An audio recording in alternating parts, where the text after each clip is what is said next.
Another foodie nga na naman ang ating matitikman, carbonara, winter melon milk tea, drumstick with gravy for today's video. Ano pa ba ang hinihintay nyo mga kumare?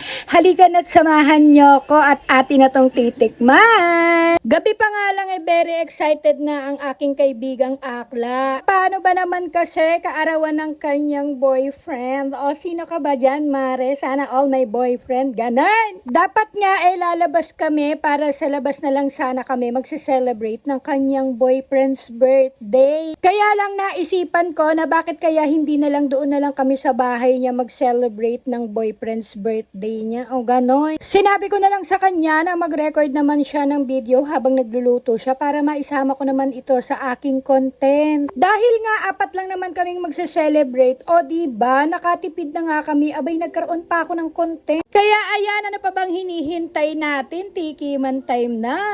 Medyo matagal-tagal na nga kaming magkasama netong kaibigan kong Akla na to. Abay hindi ko akalain na napakasarap pala niyang magluto. Paano ba naman kasi makikita nyo lang talaga kaming magkasama pagka lalabas kami? Abay puro kain lang kami sa labas. Paano ba naman ang mga katamaran talaga naming taglay nag-uumapaw sa aming mga katawan, ganon. Madalas nga naman lalabas lang kami para magpagpag ng mga sama ng loob at aming mga hinanaing sa buhay, ganon. Kung minsan nga reward naman namin yun sa aming mga sarili dahil work harder naman kami. O sino ka doon, Mare? English yun, work harder. Pero syempre dahil patay gutom ang inyong kumare, abay syempre pagkain to, walang hindi masarap sa atin. Sinasabi ko talaga sa inyo.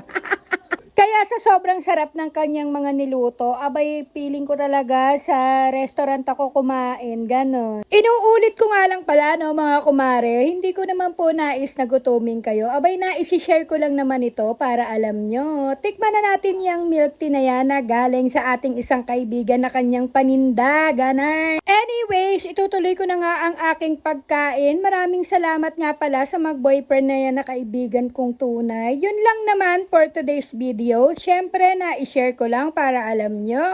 I-follow nyo naman na po ako. I-share nyo na rin ang aking mga video para lagi kayong kasama sa mga journey ko. At siyempre para kiligin na rin ako. Marami pang kaabang-abang sa aking buhay kaya yun lang naman for today. See you on my next video guys. Bye-bye!